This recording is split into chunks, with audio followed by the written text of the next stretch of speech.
не само политичките анализи, туку сите податоци покажуваат дека најмаргинализирани, најзапоставени во Македонија се токму така наречените, морам да кажам, оти јас не правам разлика меѓу мали и големи заедници, ниту има во науката таква разлика, токму, значи, помошта ќе оди на право место.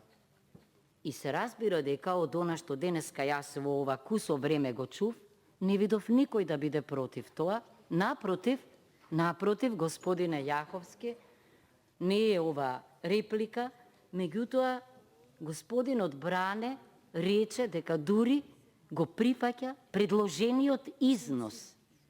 Значи, не редуцираниот, предложениот, со што изрази целосно разбирање и поддршка за овој амандман. И јас сум убедена дека нема член во оваа комисија кој би гласал против овој амандман или би бил воздржан.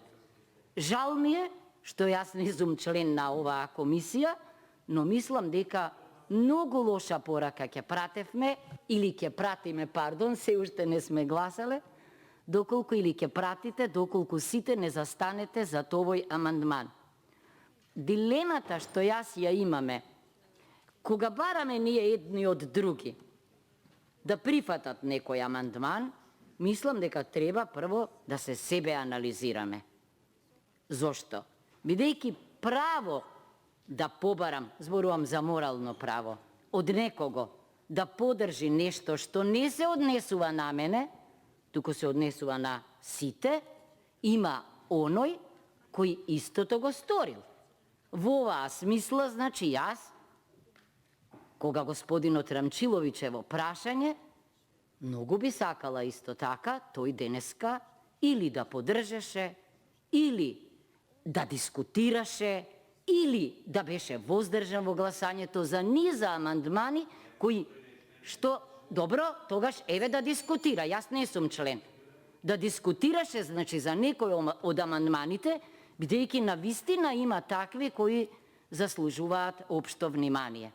Тогаш ќе имаше морално право да рече, или немаше потреба да не подсетувате, тоа е навредливо, или да ги подсетувате. Јас сум сигурна дека сите ќе го поддржеа. Значи, се потоа што следеше, мислам дека одеше не на линија да ја изразиме сите, да го изразиме консензусот за поддршката на овој амандман, туку напротив.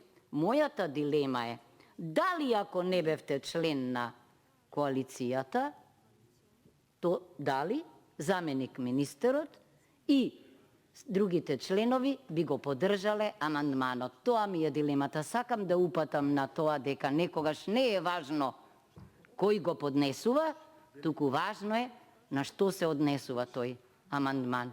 Само во таа смисла. Благодарам.